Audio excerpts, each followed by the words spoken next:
scripture reading today comes from Joshua 6, verses 1 through 5. Now Jericho was shut up inside and out because of the people of Israel. None went out and none came in. And the Lord said to Joshua, "See, I have given Jericho into your hands, and it's the king and the mighty of valor. You shall march around the city, all the men of war going around the city once. Thus shall you do for 6 days. 7 priests shall bear 7 trumpets of ram's horns before the ark. On the 7th day you shall march around the city 7 times, and the priests shall blow the trumpets. And when they make a long blast of the ram's horn, when you hear the sound of the trumpets, then all the people shall shout a great shout, and the walls of the city shall fall down, and the people shall go up, and everyone straight before him." The word of God, the people of God. Thanks be to God. So, just a heads up, you are my first congregation I've ever given a sermon to, so congratulations. So when I sat down to write this sermon, I had no clue what my Bible passage I was going to use, or even what my topic was going to be. So at work, I sat down at my desk, kind of the perk of working at a Bible camp. If you say you need to write a sermon, they let me write a sermon. It's really cool. And I turned on a Christian rock playlist that Spotify had made for me. And I stared at a blank computer screen and flipped through my Bible, trying to figure out what I was going to do. After a few minutes, I asked God for a little prayer, a little guidance to figure out what to do. After I said my little prayer, the next song that came on, the first words were, "Have you been praying and you still have no answers?" I was like, wow, it's like a sign. I was like, all right, God. So I'll do whatever the theme of the song is. So I sat and I listened to it, and as soon as the chorus came on, I knew exactly the theme.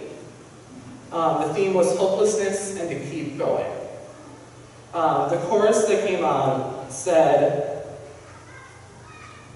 "It's like the brightest sunrise waiting on the other side of the darkest night. Don't ever lose hope, hold on, and believe. Maybe you just haven't seen it, just haven't seen it yet. You're closer than you think you are, only moments from the break of dawn. All his promises are just up ahead. Maybe you just haven't seen it, just haven't seen it yet." It's Haven't Seen It Yet by Danny Goldie, for those who are wondering. I wish I heard this song a few years ago. I was kind of struggling with my faith. I want to share my story with you. After high school, I went to Michigan Tech for a year. I went for business. At that time, school just wasn't for me. I was struggling with schoolwork and wasn't keeping up. I didn't get the best grades, and after the second semester, I had dropped out. At that time, I didn't know what I was going to do. I had my college career planned out, and I knew exactly where I was going in life. When I had left, I had felt hopeless. I had decided to take a couple years off from school and work. At that time, our Christian education director was stepping down, and I had been working with her for many years. I had helped plan vacation Bible schools, I was a Sunday school teacher, and I sat on the Christian education committee for many years. So I applied, I interviewed, and I got the call the next day that they had decided to go with someone else. At that time, I didn't know what I was going to do. I felt hopeless. I said, why should I keep believing? I thought this was my plan. I thought this was God's plan for me. But then I remembered Jericho, the story of Jericho, where God had sent the Israelites to go take on one of the strongest cities at the time. It was the world's superpower. It was one of the hardest cities to get into. First off, the city was surrounded by a pit that was 27 feet wide and 9 feet deep, surrounding the city. If you got past that, the next thing you had to conquer was the wall, that was 17 feet high and 5 feet thick of solid stone. As you were doing this, they had trained archers shooting at you from the top. If somehow you were able to get past the wall, all that was the well-trained Canaanite army waiting for you on the inside. Now, just from the context, if you've never read the story, this sounds like a hopeless situation. It sounds like, well, they're going to lose. There's no doubt about it. The Israelites are not the biggest army. They're not well trained. They've been wandering in the desert. Why should I keep reading? I know what's going to happen. And there's many, many hopeless situations in the Bible if you read it. It starts off right away with Adam and Eve. They got kicked out of paradise. A hopeless situation. Then you look at Moses, who had the strongest army breathing down his neck and a large sea in front of him. A hopeless situation. We have Joseph, who was sold by his brothers into slavery. A hopeless situation. Daniel was thrown into a lion's den, and his friends were in an oven. Esther wanted to speak to a prideful king. Gideon was 300 versus 300,000. David stood across from a bloodthirsty giant. Jonah was swallowed by a whale. Peter was a coward, and Paul was in prison. The 5,000 had no food. Lazarus was dead. Timothy was too young, and Abraham was too old. Youngest son was too stupid. The walls of Jericho were too strong, and Jesus Christ was beaten, crucified, and buried. All of these hopeless situations. Game over. Close the book, put it back on the shelf. Why should we keep reading? But we need to keep going.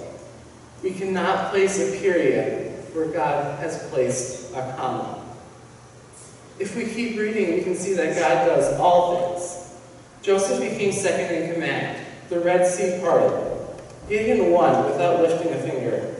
The lion's head was on a platter. Esther spoke, and the king listened. Daniel tamed the lions, and the oven felt like room temperature. Nineveh repented, and Peter became the rock. Paul rejoiced. 12 baskets were left over. Lazarus was just kidding. Timothy built a church. Abraham built a family. Youngest son came home to a party. The walls of Jericho came a-tumbling down, and Jesus Christ pulled off the resurrection, defeating sin and death. Now all of creation was restored. I like to take a look at my life and where I am now. After not being in the Christian education position, a few weeks later I was offered to lead the youth group, which struck out my passion for youth ministry, made me believe again, and made me want to go into youth ministry.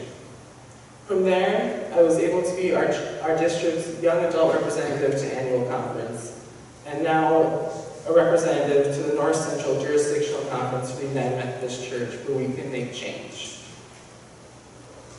It just took time, and I had to believe in God. Sometimes I like to look at life as a windshield of a car. As we go along, we can get small cracks in our windshield, and we just like to ignore it, and may go for weeks or months. But each day, with every little bump and every little trial we face, our crack grows and grows and grows, till it's across the whole windshield. And then one day, we hit that tiny little bump that sets it off, and the windshield shatters into tens of thousands of millions of pieces.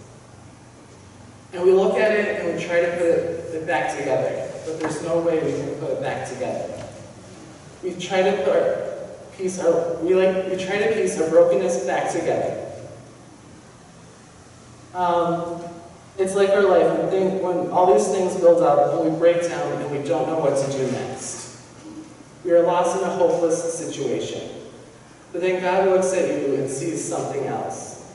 You might see the broken pieces, but God sees something more beautiful.